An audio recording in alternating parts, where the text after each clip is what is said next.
As there's a drive in a deep left field by Castellanos, it will be Oh a man, home it's run. 8 o'clock. And so that'll make it a... I don't need the spotlight. I shine just fine. Hi, I'm Karma, and yes, I am a bitch. Brav Bros. Good evening, everybody, and welcome back to another episode of Brav Bros, your favorite podcast from the bros for everybody. For whoever wants to listen, I am your co-host, Steele Russell, joined as always by the one and only Shooter Magooter. I Let's knew just go the with OG. I knew you were gonna mess it up somehow just because you already started stumbling on. I stumbled early, Yeah. Either that, actually, no. If you talk too fast, it means you're really excited to get to what it is. That's If valid. you stumble a little bit, it means that you just started thinking about one because you forgot, Yes. and then you go to Shooter Magooter. Correct. Yeah. Yep. All right. Good I've analysis. been doing this a long time. Yeah. Yeah, see, you're locked in, ready to analyze. So that was a test, and you passed. Yep. So Thank you're welcome. Happy to do it. Good. Happy to be here. Great. Wonderful. But first order of business, let's talk a little Brav Bros members because we've already had 100 people sign up in less than a week, which is incredible. And our goal is 250 for us to launch our exclusive episodes. A quick recap of what Brav Bros members includes. It's going to include a weekly email with updates as to who's coming on our show, what shows we're going on, live shows coming up, and any kind of breaking news that you're going to get from us. It also includes a monthly Zoom, like a Q&A between us and all of our members. Now, that could be anything. You guys can ask us questions. We can talk about what you guys want us to watch, shows you are watching, whatever you want to talk about. You can bring it to the Q&A once a month, every single month. The third thing, and what we're probably most excited about, is when we hit 250 members, we are going to launch exclusive episodes. And we're starting out with a series of like a Brav Bros guide to rom-coms. Although when I put it out there, what should we name that? A lot of people say we should call it the Bromance. And that's Okay. us breaking down some rom-coms. And we will take a community vote of all of our members, and we will pick what rom-com we're going to watch. We will watch that, and we'll break it down just like we break down our Bravo shows. Yeah. So the fourth thing, And I'll go ahead and break down the fourth thing for us just to give Steele a little bit of a break. We're going to have you guys comment and let us know what you want us to watch, which is going to help us branch out a little bit from Bravo. That's something that we've always wanted to do because at the end of the day, we do enjoy all content, not Yes, we just do. Bravo. And you can have us go through a couple of Netflix shows, maybe a movie that you just saw. If there's enough of you out there that want us to recap it, we will. Yep. We'll do anything you want. Well, almost Whoa, anything. Whoa. Yeah, careful with that. But he's right. I mean, this gives you an opportunity to help us pick where the future of the show is going. Obviously, we will always be Bravo-centric, as we love Bravo. We love talking about Bravo. But this is an opportunity to hear from you guys what you want us to watch, point us in a different direction. We're excited for this. It's a really good opportunity to move forward. Onward to the future, and that starts the Brav Bros member. So it is $5 a month or $50 for the year. Head to the link in our Instagram bio to sign up, join the fun, and let's get this shit going. I'm so excited for this. I think it's going to be awesome, and I love interacting with our audience. It's my favorite thing Yeah. to do. So this is a chance to get a little bit closer to the bros. And it's going to make the summer a lot more exciting because I know there's a lot of shows that are dropping in June. Yes. New shows, maybe returning shows, things like that. We watch a lot. We've got House of the Dragon in June. Pumped for that to finally come back. Oh, If dude. you're an OG listener, you know that Steele and I were talking House of the Dragon before we would get into Bravo. And we pretty much did that on a week-to-week basis. So this time we can actually have a full episode about it if you want us to do that.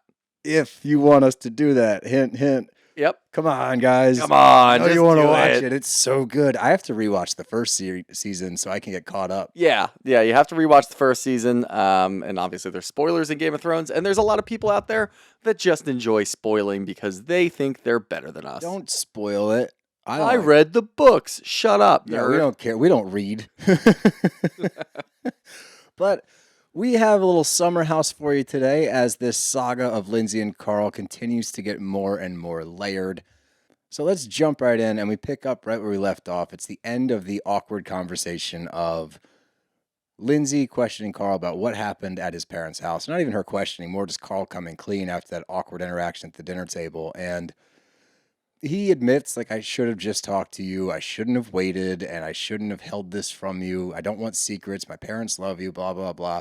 My only issue with that is, once again, and we say it a lot, like, hindsight's a motherfucker. Like, yeah, it's easy for you to say that now, and I don't think that lightens the blow at all. I think that I don't even know if he would have told her if Amanda hadn't kind of pushed him. Yeah, I don't think that he would have either, honestly. And it's not something that we kind of go back and forth on this the whole time, but it doesn't look like it's something that was eating away at him because he felt like he wasn't truthful to her. It looks like it was eating away at him because he knows that she's going to see it. Yeah, right. And at this point in time, if I want to stray away from calling it a plan, but if his plan doesn't work out and they don't break up, then she's going to have to see that as his wife. Correct. And that's going to be awful, and that's going to be hard to deal with. Now, I will say, Lindsay's not stupid. She knows that the writing's on the wall. She understands basically that interaction with his mom was very awkward. A lot was going on. She wouldn't be that emotional if something didn't happen. Right. So I think she knows what happened. It's just a matter of Carl coming to tell her, hey, this is what happened. Well, even the way that she is talking to him about when he's like, my parents love you, my parents love you. She's like, yeah, we're good on that. We're moving past that. Yeah. I'm like, you don't have questions after that? That's my only thing. And I'm not faulting her at all. It's not that she doesn't have questions. I think that she already knew that something more happened, and she kind of got the gist of what was going on and what they were telling her. Now, obviously, it's a little bit different to hear it playing out. My stepdad said that we shouldn't, or basically that he wouldn't marry us. Right. Which equates to we shouldn't get married. 100%. I think it's just Carl's going back and forth, and she's kind of having a hard time with Carl just saying over and over and over again, my parents love you, my parents love you, my parents love you. Okay, then spit it out. And what Right. Carl didn't do was say, look, this is just my parents' opinion. Mine is completely different. And because he didn't do that, it doesn't really leave Lindsay with any sort of happiness at the end of this conversation.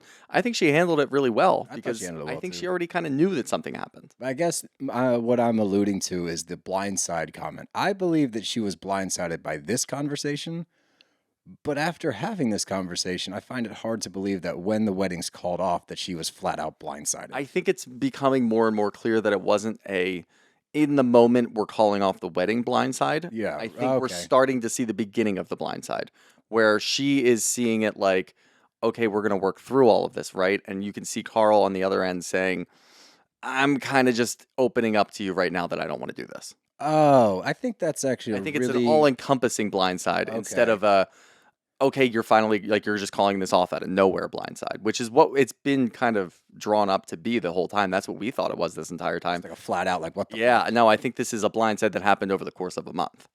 Now that you're saying that, I think that one of the biggest flaws in Carl's approach, if you want to call it that, I still don't believe that this was like a manipulative plan of how to look better on camera. That's just personal. And I also admit, look, I might have bias here because of the sobriety factor, and that does play into this. And I understand that people have commented that actually, like, well, Steele's sober too. So, and look, maybe that is a thing. And that's why Shooter's here to give a different perspective because we don't see 100% eye to eye on this matter. So it actually helps. But like, I'm admitting that maybe I see it a different way because of the sobriety thing, and maybe I don't see the full picture. I will admit that openly. But when I'm looking at this and what you just said, I think that you could equate the blind side to also being Carl's not being 100% upfront. In this moment, I think that he has his mind made up. He doesn't want to do this, yet he's telling her differently. So he's Right. building her up a little bit. And then whatever this conversation is at the end where he says, you know, I went into it to clear some things up, and it ended with us calling off the marriage. It wasn't him going into it like, I want to not get married to you. All signs are pointing to he does not want to do this anymore, yet he's telling her something different. So you could argue that that is a blindsiding for sure, but we're going to see it play out. Yeah. Obviously. And there's another conversation that we have to get to eventually, too. And that ties into my thoughts on what's going on. And I'm going to kind of put the two of them together side by side to say how I feel about it. But we'll wait until we get to that conversation. That's fair. That's fair. But they have an awkward return to the table, and no one really knows what to say. I think Lindsay's the first one to be like, so what's this reading all about? Let's change the subject because I know you're all just staring at us like, what the fuck Yeah. just happened in there? It's really uncomfortable, but they go their separate ways for a second. You get a breakdown between Kyle and Carl and Gabby, and then Lindsay's breaking it down to the girls in the house. And I will say Amanda did stick up for Carl a little bit and say, you know, this is what we talked about. It wasn't necessarily like all terrible. It's just he didn't know how to approach it. And Lindsay even understands what Carl was so nervous about. She's like, he was more afraid to disappoint me than he was to relay the information. He was just Right. afraid of my reaction to it. But her reaction at the end of the conversation is also interesting. I think this points to you want to call it the attraction thing, whatever, the sexual lack of sexual tension, whatever you want to call it. She's like, after all of this, I have to coddle you. I have to make you feel better about this conversation. You just told me that your parents don't want us to get married, essentially. Correct. And here I am patting you on the back. And in that moment, I'm like, yeah, okay, that's also fair. Yeah. Like that, the roles should have been reversed there. It should, and I could see it Carl's way if Carl had spun it differently and said basically what I had said before, where, yeah, this is how my parents feel, but I feel completely different. I'm not going to let their opinion affect how I feel about you or what we're going to do moving forward. I'm all in on this. It's just really tough for me to sit there and talk to my parents about it when they feel completely differently than I do. And I want to let you know that I'm 100% committed, I'm devoted, and we're going to go through with this. Like, if he had done it that way and he was clearly going through emotions of, yeah, my parents feel like we shouldn't get married, but I want to, and it's conflicting, but this is where I stand, then yeah, Lindsay could come back and be like, that's fucking tough. Yeah. Like, yeah, you chose to tell your parents all of that when I'm choosing to not tell my parents, which, by the way, there is no right way to do that. No. People want to let their parents in on what's going on. Sure. People don't want to do it. I also understand that because you're an adult.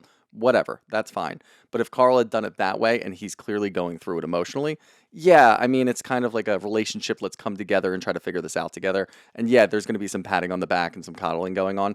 But he didn't do that. No. He flat out said what was going on. And that's basically negative towards Lindsay. Yeah. So she's the one who needs to be coddled in this moment, not you, Carl. That's what I was thinking too. And I agree with the parent thing where she's like, this is why I never tell my parents, because no matter what, like their opinion's not going to change it. That's fine if that's how you go about it. I don't think there's anything wrong with bringing in the people that are closest to you in the world to talk about the biggest decision you're going to make in your life. Like I don't see an issue with it. I'm sure some people do, but I think that's just personal preference. But we find out that Jesse has found a lump on his testicles like 2 weeks prior to this filming, which is terrifying considering he's going in for his 5-year checkup. This is the big one that will tell him whether or not he's likely to get cancer again, because after the 5-year, it's very unlikely it's going to return. So it's interesting that when he is leaving the table, Gabby points out, she's like, oh, you in your feels tonight? Like immediately they can sense that something's up. He's like, no, I'm just going to go in and keep drinking, whatever. Yeah. He opens up to the audience and like, yeah, that's got to be fucking terrifying. I can't imagine that. So he's on edge a little bit. We find out more about that later, but we get to the tarot card reading. And I got to call this one out. This lady reading the tarot cards clearly watches the show and clearly set this up. Yeah. This wasn't real at all. No. She is calling out everybody like on the fucking nose. I'm like, dude, I think you did your research, which either that or Gabby gave her like some sort of player information. That's what I think. Yeah. Like it just seemed way too, or maybe she's the greatest tarot card reader ever. Could be that. Let's not like push her down. Yeah. I'm usually the one that's advocating for these people. You're usually the one that's shitting on them. Yeah, no, I'm not even shitting on her because it seemed like they were all having fun, so whatever. Yeah. But no, there's no way in hell that she didn't have some sort of inside information, whether through Gabby or she watches the show, which both are fine because everybody had a good time. Yeah, you're right. And they, partied afterwards, and then Carl's going to go smoke a stogie outside. And this conversation to me was also not great because he sits down with Kyle and his opening was too strong because he's like, I'm so fucked. It's bad. It's really bad. And it's like, well, from the conversation you just had with Lindsay, it's not that bad. And now you're telling Kyle, and Kyle speaks for pretty much everybody watching. And he's like, dude, you just got to come clean. Like, what's going on? You're sugarcoating everything to soften the blow. Kyle calls everything out. He calls the future out. Maybe it's the tarot cards. I don't know. But he sees the future. He's like, you're clearly setting this up. You're trying to soften the blow. And this is where I don't believe it's a plan. This is not, I think it's a plan, but I don't think it's premeditated to make himself look better. I think that he's trying to make or let Lindsay down softly or gently and does not know how. And now he shot himself in the foot because in that conversation where you're talking about what you talked to your parents about, you should have come flat out clean with everything and said how you feel about it, what's going on. And instead, you still kind of sidestepped it. You let her take the lead. And now you're going outside. And the way that you're setting this one up, it makes it seem like you're setting the whole thing up because you're like, I'm so fucked. And it looks terrible. And I'm glad that Kyle was like, dude, what the fuck? What's going on? Yeah, I see this a little differently with I think he was baiting her. I think that whole conversation was a bait. I think he wanted her to blow up and freak out so that he could be like, look, I talked to my parents and you're freaking out about this. Like, this is who you are. The first And we need- conversation was baiting? Oh, interesting. Yeah, I think that he's been baiting her the whole time. I think, look, not the whole time, but I think he made his decision a while ago. And this is a good opportunity, yes, to look good in front of the cameras. And two, because he's going to get sympathy. I talked to my parents. We already talked about this. A lot of people are going to lean on their parents, people close to them in their lives when they go through something like that. If he talks to his partner and says, look, this is what's going on, and she flips out, then he can say, all I did was talk to my loved ones, and you're flipping out about this. He can paint it back on her. And she didn't take the bait. She didn't do it. She's being supportive. She's trying to help. She's trying to help him through it. She recognizes, look, like, this isn't an opportunity for you to get patted on the back.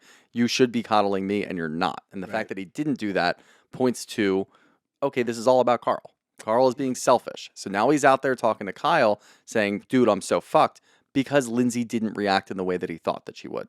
She's trying to be supportive and help him through this and say, we can still get through all of this. We're going to be fine. I love you. Let's get through all of this. That's not an immediate reaction afterwards. If she had flipped out and he walked out and said, dude, I'm so fucked, then that's okay, Lindsay freaked out. I don't know how I'm going to handle this. There's no way to go forward with this. Instead, she was supportive. And then you walk out and say, dude, I'm so fucked. That is not a good reaction. You come out and you say, dude, Lindsay's the best. Like, I'm struggling with this because my parents did all of these things and said all these things about my potential marriage. And now she's being supportive. Like, thank God I have Lindsay because she's going to help me through this. The dude, I'm so fucked is weird. And it just points to this didn't happen the way that you thought it would. I thought that the conversation that he has with Lindsay later was him baiting. That's step number 2. Okay. The first one didn't work out. Okay. First one didn't work out, so he went to the next trigger for their relationship, which is his career. Interesting. And I think that if that one doesn't work out, Sex. and she comes, if she comes back next episode and she goes, look, I'm so sorry about how that conversation went. You're right. I should be supportive. I should be excited for you. And he goes, fuck, that didn't work either. Next episode, he's going to bring up the sex life. And we're going to get to that conversation, but I didn't see her being unsupportive there. That's Nope. that conversation. I was like, this is gaslighting and this is trying to set her up. That one I did believe. Yeah. But you get a quick check in with Paige and Amanda she's got the bug now. They've got in her head about, in a positive way, of, hey, you can do way, way more than you're doing right now. Yep. You should go out on your own, start something. I think everybody's going to follow it. So now she's excited. She's trying to think of different ideas. What's my next step? Which is exciting to see her excited. Yep. And that's really a different side of Amanda that we haven't seen. So I'm curious how that's going to go.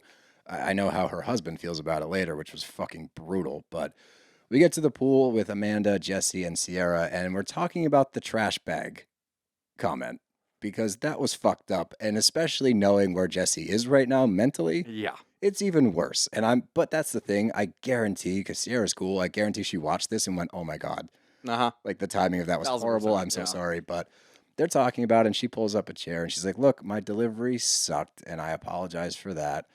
It just seems like, and this was fair. This is a fair breakdown or analysis. It seems like you go out with these girls and you don't really give them a fair shake. You just set up the next one and you just claim that they suck. You don't like them, move on to the next one instead of actually taking the time to get to know them. Jesse even agrees with that. Mm-hmm. I do see some merit to that because immediately when he gets to the house on Friday, every time he's like, yeah, went on 2 dates, hate them both now, which is funny. Yeah. But I'm glad that they cleared the air because I love Jesse, love Ciara. I love all of the people in this house that aren't getting involved in the deep, deep drama this year. They need to remain cool with each other because this is probably my favorite Summer House cast that I've seen thus far. Yeah, and to go on top of that, I don't know if you saw this, but Summer House was renewed for another season already. And they did show that this is the most watched season of all time. I did see that. Yeah. I saw that second part. Yep. I didn't know it was renewed. I mean, that all points to, and I don't know how you navigate the Lindsay Carl of it all, but you have to keep everybody on this cast. You need to. You cannot get rid of anybody.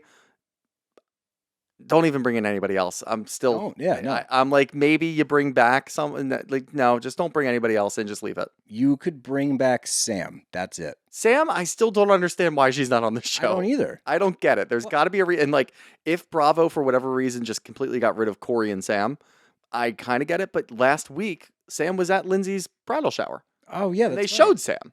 So, Bring she's Sam not back. blacklisted. She So, could bring- no, it's just, I don't understand it. I don't know why she vanished.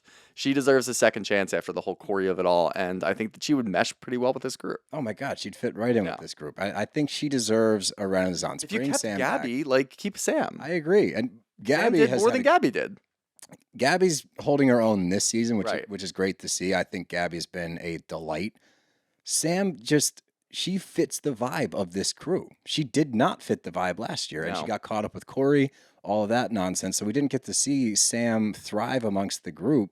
I would argue that Sam fit the mold of the show last year. I agree. Which was go out and party and have a good time. And she did it with Corey. We didn't see any dark, weird shit with that because, that happened later down the line, whatever. But she fit the mold of the show. The rest of the cast did not because they got drugged down by Lindsay and Carl. Agreed. Yeah, I agree with you. No cast changes. The only acceptable one would be bring Sam back. That I'm cool with. Yep. Because I think she'd fit Perfect. in. This is where it gets confusing. This gets very confusing because Ciara makes a joke like, "Can I kiss Jesse?" And Wes is like, "Yeah, whatever. Like, go for it. Kiss doesn't matter." She gives Jesse a kiss, and then Ciara says, "I got a cool boyfriend. If I'm West, I'm hitting my head against the wall trying to understand what we are." Yeah. That is so confusing. There's no definition to any sort of relationship that they're in. It's a situationship right now, and she just blurts out boyfriend like that. That's like, where do make we any sense. stand? Yeah. I would be doing laps in my head. Like, Yep. what the fuck does that mean? I thought I thought it would open up a deeper conversation. You would think. Maybe. When? I think that it's so funny because what Ciara is like, I don't think she's directly not defining what they are or having that conversation. I don't think that she's intentionally doing that. I think she's just going along and having a fun time and letting things evolve organically. And now she just decided to say, look, and it could have been a throwaway comment, the whole boyfriend thing. It's Who the hell not. knows? She does not throw away comments like that. I think she does. I don't think she does. I think it was just in the moment it could have been, but it may have not been. I don't really know. But if you're West, you should take that opportunity to have that conversation. He's not going to because he's just happy where they are. He's afraid. He's afraid to have the conversation because it could end things. Ciara's just kind of going about doing things. I disagree. What? I don't think he's afraid it's going to end things. I think he's afraid it's going to take the Based next on that step. comment that he had in his Yeah. confessional? Yeah, Yeah. maybe. But I mean, if he wants it, he wants it. I don't know. You The would, whole thing is fucking they confusing. need to talk. Yeah. They just need to sit down and talk. And look, I appreciate that Ciara is letting it take shape organically. Technically speaking, we've been hanging out X amount of weeks, a month, whatever. Like, he is my boyfriend. That's nice. That's a nice sentiment. In this day and age, that's just not how it works. I might be out of the dating world and you tell me I'm like archaic in how I view dating and relationships. Correct. Fine. But I'm not that far removed to understand that in today's world, like, you do need to have that conversation of, are we taking this next step forward? Are Correct. we exclusive and boyfriend and girlfriend? Yes. It's not like the 1950s where it's like, what do they say? Oh, man. Fuck, I had it on my... I don't know what you're going for. Wish I could help. Oh, man, I wish I knew the turn of phrase because it was like an old school way of saying, like, she's my gal. God damn it. I don't know. If I remember it I got later, I'll nothing call for it ya. out. But I don't know. It's going to be really, really interesting to see how this evolves and what it evolves into, especially after that comment sent me for a loop. I was like, oh, fuck, what? What are they? What are you?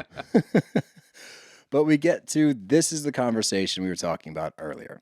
This conversation was brutal. This is the third or fourth conversation in a row that we've had from Carl where he's not doing a good job at all. Yeah. And this is where you could easily argue, yeah, he's setting this whole thing up. He's trying to look a certain way. So even if for those people that are trying to give him the benefit of the doubt, myself included, where it's like, I don't think it was a plan, it's hard to argue against it when you watch this transpire because he's talking about his career and that he had like the Labor Day deadline. So he brings up Loverboy. And Lindsay has questions, rightfully so, because here's the thing. I guarantee a year ago when he was involved with Loverboy, at the end of it, when things were going sour between him and Kyle, he definitely went home and badmouthed the shit out of both Loverboy and Kyle. This is fucking terrible. I hate working for him. I hate working here. This is bad for me. And Lindsay probably sat there and talked him through it and agreed with him and was like, you got to do what you got to do. You got to take a step out, whatever, do your thing. Now you're coming back to her with Loverboy being your only option. That's the other part of this. You don't have other career opportunities right now. This is your only one. So are you going to this because it's easy and comfortable? And that's what she says. Valid question from your fiance. None of these are damning questions. And it's also not coming with a tone. Lindsay can have a tone sometimes. In this moment, she absolutely did not. They are genuine questions. She wants to know to make sure you're making the right decisions for the right reasons. And he's like, 7 months ago, I would say no. And obviously this is easy to lean into. And she says, yeah, it's comfortable. And this is where you see Carl almost trying to poke and prod. And that got confusing. It's like, why are you trying to elicit a response from her? Like a negative It just doesn't make any sense. And he starts it off with talking about the guy from Barry's boot camp who was saying, you could do something for my company. You could do something for a company that I invest in, whatever. And here's a bunch of roles. And he starts off making excuses, saying specifically, I don't really think that there's any of those roles that really fit my build. You're almost 40 years old and you don't have any job prospects. You should figure it out. You should have those conversations if you truly don't want to go work for Loverboy, because it was toxic the last time that you did that, and it almost ruined your friendship with Kyle. So it makes sense that you would start to explore those opportunities and try to see if there is a role that's fit for you. Maybe you call that guy again and say, hey, I just went through all the opportunities that are there. I'm not really sure if I fit the mold for a lot of those things, but what else do you have? Or do you think that maybe I could work with something like this? Maybe I could learn something. You're never too old to learn something. Instead, he does what Lindsay calls him out for and goes back to the lover boy of it all, because it is easy, because it's something that you can get into. And I know you're putting it under the guise of, I'm really excited about the non-alcoholic thing, and maybe you are, but you could still do what Kyle said. Kyle's offering you any sort of range of career here. He's offering you a rev share. You could just fucking promote it on your Instagram, which is the easiest thing that you do. And you're also giving Lindsay shit in a conversation that you have with Kyle about how that's what she does. You could do the same thing that she does. And then it's an even playing field if that's how you want to look at it, which is weird to begin with. But if that's what you want to do, you can do that. You could do that and still have another job. And then all of a sudden you go from 0 job prospects to promoting a bunch of things on Instagram, including Loverboy, and having a job. And then you're doing everything full circle. Yeah. Instead, he decides to take this opportunity to have his partner in front of him who's concerned about his mental health, concerned about him going back to Loverboy, doesn't show it, doesn't say, hey, that's not a good idea, just has some questions about it. And when that, again, this is what I'm talking about from the first conversation, it doesn't work. He's not getting the rise out of Lindsay that he thought he would. This is another triggering topic. He wanted her to start ranting and raving about how Loverboy's not good for him and he doesn't really make any good decisions, which he doesn't, by the way, about his career. He never makes a good decision about his career. We've been watching him for almost 10 years. He's never made a good decision with his career. She doesn't do any of that. She's trying to be supportive, and all she's doing is asking simple questions about if it's a good idea. Not implying one way or another, just trying to get some more information. Again, it doesn't work. He loses his cool. Yeah, I mean, she even goes as far enough to say, he goes, I'm just really overwhelmed. It's a good opportunity, but I'm really overwhelmed. And she says, can I take anything off of your plate for you? Yep. Like, she is supportive partner. That is supportive. And he says, I just feel unsupported and questioned all the time. Every time I have an opportunity arise, I just feel unsupported. And she's like, and I'm glad she stands her ground. And she says to him, it's my job to ask questions based on your experiences. You went through this whole shit with Loverboy, and we already said this, we don't need to beat a dead horse with it, but this is not a moment to feel unsupported. We have seen scenes earlier in the season when shit was really bad between the two of them where you were not supported. Fine, fair. But you can't frame this conversation the same way because it's not the same conversation. If anything, she's the most supportive that we've seen. She's calm, collected, trying to talk it out with you because at the end of the day, you're getting married and your career decisions are going to affect her. So for her to sit there and ask you very basic questions about your mental well-being based on what it was like last time you were in this company, valid and fair. And then she follows it up with, can I take anything off your plate to help you make these decisions? She's also not saying, don't fucking do it. Nope. She's saying, are you doing it for the right reasons? Calmly. Yep. You should have a calm response There back. was no negative implication by Not at any all, man. any way, shape, or form by Lindsay. No, and then she gets upset and he's like, why are you making it about you? I'm like, dude, you're gaslighting the shit out of her. Oh, right yeah. now. Like, you're trying to make her look crazy. Yep. And you just look like an asshole. And that's tough. It's tough, especially because I'm trying to see that it's not planned and manipulated. In this moment, it was certainly manipulative and certainly gaslighting. Correct. And Lindsay handled herself very well. She did. She handled the whole conversation well. She didn't get upset until he gave her an actual reason to, because he's being a dick to her, and she walks away. Yep. So she handled herself well. It was a shitty conversation overall, but But then we get Lindsay coming out and she's talking to the girls about the conversation they just had. And she's like, Carl just got super defensive because all I did was ask questions. And you're seeing, and this is important to note, because this group of girls does not bring people into the fold, especially if they've had shit with them in the past. Yeah. This is the closest that they've ever been to Lindsay. And they like Lindsay. Paige even likes Lindsay. This is a very different dynamic. I think there's something to be said about that as far as how Lindsay's behaving and handling herself this season. They see some genuineness, genuinality, genuine. They see genuine change in Lindsay, at least to the point where they are not questioning things they're saying. They believe what she's saying to her. And I think that that's important. I think that's really important because I do believe that Amanda and Paige tend to have a cool head about them. They tend to analyze situations fairly well. So if they are believing Lindsay, that leads me to believe that there's merit there. Yeah, not only that, but you also get the side-by-side conversations where Carl goes over and sits next to the boys, and he's chipper. Yeah. And he's in that, like, this is something that I hate, and I've seen it in real life and on these shows, the smile when you're actually angry. The smile when you're It's actually like a angry. smirk when you're fucking pissed off and you're just waiting for somebody to give you a reason to get even more angrier. And he's gaslighting them into agreeing with him. And he starts off by saying, I just can't have that career conversation with Lindsay because she's not supporting me. All she did the entire time was support you by asking questions to make sure that you're good. You don't then get to turn around and tell all of your friends that she was the wrong person in this conversation once again. You've already painted it 1,000 different ways with these guys, with Kyle specifically, saying that she doesn't support you. So you've already kind of laid it up now, and now you're just starting to knock them down, just trying to get them on your side. And I guarantee you when they're watching, when Jesse's sitting there, thankfully Jesse's at least recognized it, saying, I understand where Lindsay's coming from. What Carl's telling me, I understand where Carl's coming from. He made a very important distinction there to say what Carl's telling me. Sure. I'm going to play Switzerland. Smart. But when they're all sitting back and watching this now, they're like, that's not how that went at all. No, it's not. And I hate when you generalize the whole thing and you come over there and you go to the single guys like never get fucking married, like me and Kyle are just gonna drown. It's like the guys are gonna watch this scene back and be like, well, what the fuck was that about? Because that conversation didn't warrant this kind of reaction. And at the same time, Jesse's sitting there going, I understand where Lindsay's coming from. I also understand where Carl's coming from, but for Lindsay to sit there and ask you questions, that seems fairly reasonable in a soon-to-be marriage. So I think they're all starting to see cracks here in his stories, so I'm curious how it's going to shake out down the road. But we get to boat day, and boat day was a great time, seemingly, until the end of boat day. But I want to do one of those, what do they call it? I mean, they were calling Kyle a dolphin coming in and out of the water, but I want to do that. Oh, the motorized. I've done that once in Jamaica. We went snorkeling with that thing, so you could dive really deep.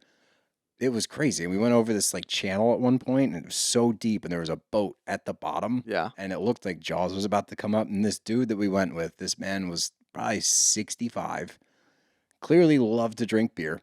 You would never in a million years think that this man had the lung capacity to do what he did. He went all the way to the very bottom with the motor thing into the boat. It was probably like, I'm probably exaggerating, at least 80 feet down. Yeah.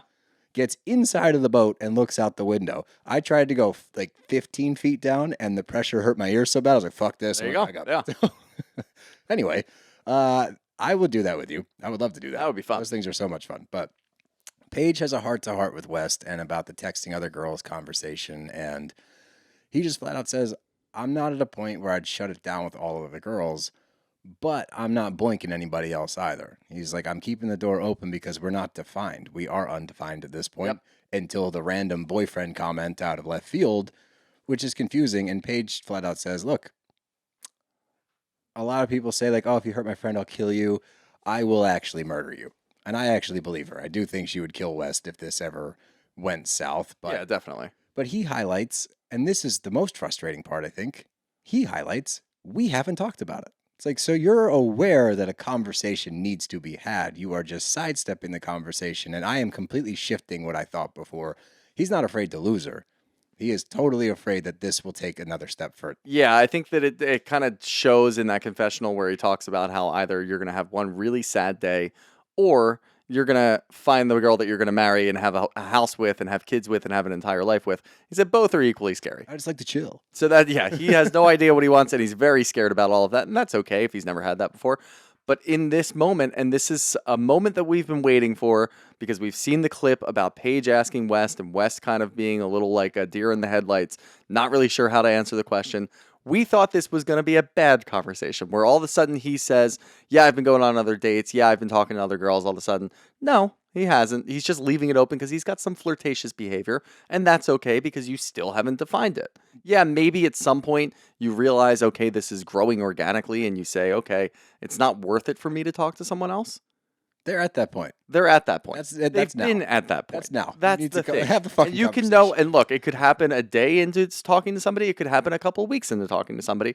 But as long as you know and you can identify, hey, no, these other people aren't really worth it. I'm going to go ahead and stick with this one. That's okay too. But until you have that conversation, it's okay. You can do that. If you want to, if that's what you want to do. It's prolonged. It's too prolonged at this point. It's just too prolonged at this point. They should have already had that feeling. I would actually say that Ciara's probably not talking to other guys, probably not flirting with other dudes. I agree. I think she's all in on West, but not having the conversation. The whole thing is just murky, but I am very happy that he didn't say, yeah, I've been going on dates with other girls. Yeah, I've been having sex with other girls. Too. It's just, thank God he didn't do that. Everything would have come crashing down. I would have been so sad. And then the whole group would be fractured and my summer would be ruined. Ruined. This next conversation makes me even more angry than the ones that we've seen between Carl and Lindsay. This one fucking sucked. Kyle fucking sucked. Yeah. Flat out. Amanda starts talking about her future and what she wants to do, maybe split off from Loverboy, and she highlights it by saying, I've been supporting your dreams for a very long time. I've been a party to trying to help grow this. We found out earlier this season she helped fund Loverboy to get it off the ground because Kyle had put every cent that he owned into the company. And then she says, I'm still going to remain a part of the company. I'm still going to help you out, but I want to explore other options for me. He says, I want to support you, but I need your help. Didn't love that. Nope. Didn't love that. It gets much worse, though. And she says, think about my sacrifices. Like, think about what I've done for you, for this company. I put everything on hold for you and for Loverboy. And he's trying to spin it to her like, this is our thing, babe. It's not. She's your wife, and she's a good wife, so she has supported you through this entire thing unconditionally. Now she's asking for a condition. That's not even a condition. This is marriage. It's back and forth. It's supporting one another in your endeavors. And instead of being open to the idea, he shuts it down, like, immediately. He brings up the fact that she lays in bed instead of working. He's like, well, like, you want me to be okay with this, but, like, we're 1.5 million in the hole this year alone, and maybe if you got out of bed and worked, like, almost saying, like, it's your fault. Yeah, and that's 1,000% not her fault. No. And again, and this is something that I'd love to see because I'd love to actually look at the last couple of years since Loverboy's been around to see what their financial performance looks like. That's something that I can actually do. You can do so that. I can go through that and look and say, oh yeah, the first 6 months of the year when pretty much the entire East Coast, the Midwest, are not in summer, they're not going to drink Loverboy. I'm sorry, but I don't even drink like White Claws or anything in the winter because that's not something that you want to do. You go sit on the beach, you're going to have a White Claw, you're going to have a Loverboy. I bet they make probably 70% of their revenue from the months of May through August, September even. I'd say September. Probably, yeah. That's a summer drink. Of course, that's how that's going to work out. So yeah, I'm sure you're 1.5 million in the hole right now, but you probably make $4.5 million during those summer months. That's a good So point. you're going to go back up and you're going to be in the black again. It probably happens every year. So I hate that he's guiding it saying, oh yeah, this is just another thing and I really need your help right now. She's not even saying, I'm going to take a step back right now. No. I want to immediately jump out and go do this. She's saying, this is something that I'm thinking about. Can you back me on this? Any good husband out there would say, absolutely. Let me know when I can help. Any average husband. Any average husband would say that. He wants her in his Loverboy world forever. That's really all this is. Without her, I can't do this. You can hire someone else to do it and let your wife go be happy. You're complaining about how your wife is talking about going to the suburbs and not being happy about your behavior. Here's an opportunity for you to make your wife happy. And if she's happy, maybe you can stay out until 4 a.m. whenever the fuck you want because she'll be getting up for work. And yeah, maybe she'll have some issues with it, but it's something that she wants to do to get rejuvenated. She feels like she's in a rut because all she's doing is she's Kyle's wife. She's Kyle's business partner. She's Kyle's employee. That's how people view her. That's how we view her for the most part. And we're starting to see her get excited about something that has nothing to do with Kyle. And we're starting to see a real Amanda. That's what we want to see as a viewer. So there's a lot of things that go into this, and you don't just knock her down immediately. That's fucked up. I agree, and I wish so bad that we could have had Dev on this episode because I talked to her about this for a while. And she was very opinionated, and they're all really great points that she was making. And she was talking about the fact that, like you said, this is motivation for Amanda to go pursue her own thing. And yes, we do recognize her in her current role as, Kyle's wife and business partner and all that, employee.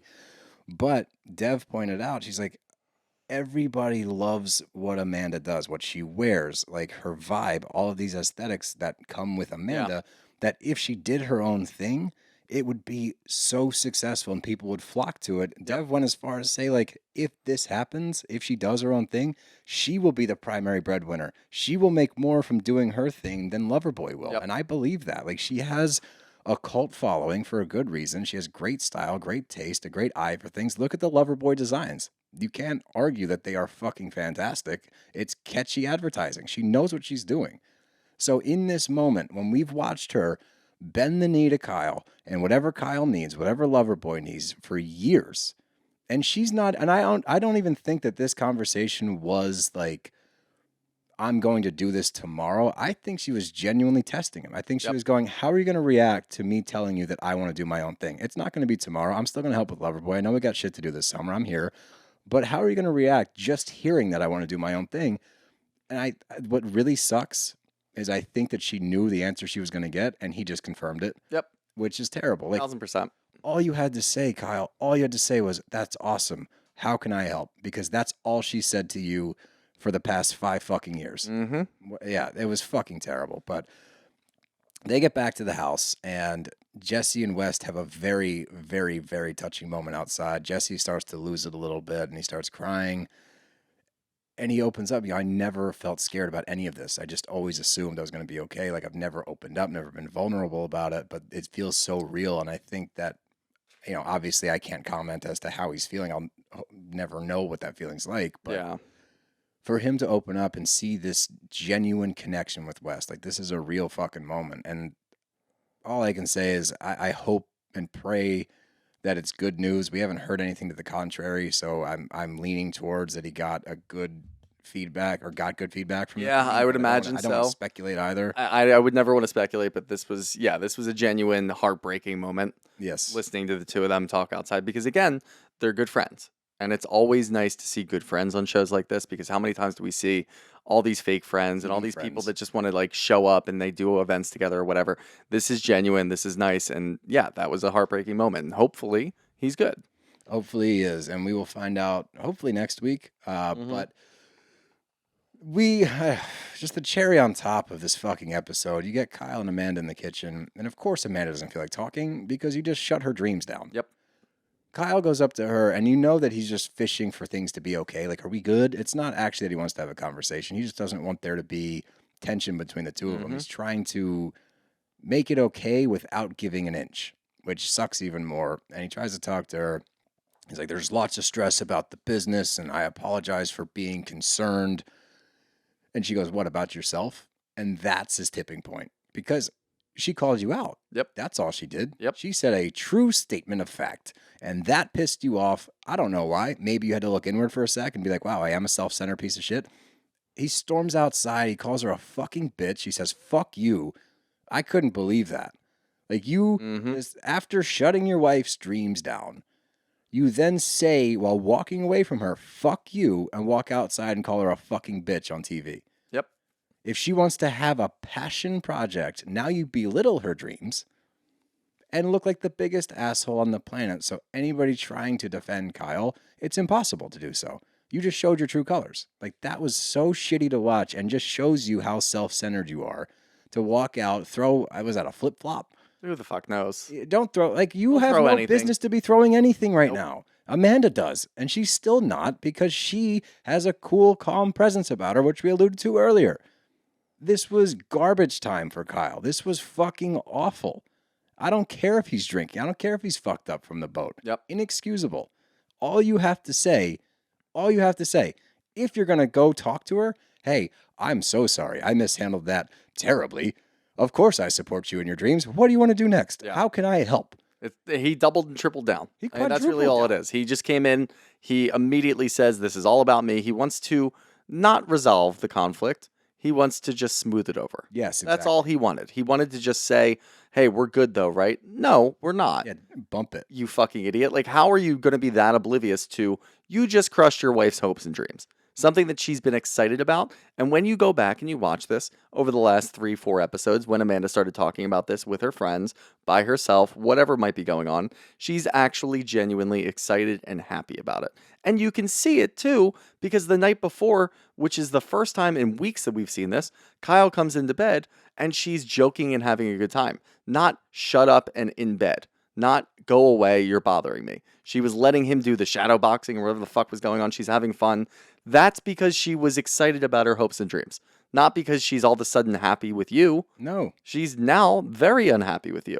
So you better figure it the fuck out because this is awful. It is. It's terrible to watch, and I don't know what the next step forward is. I hope that we get a scene from next week where it's just flat out, hey, I mishandled that. I'm so sorry. I love you.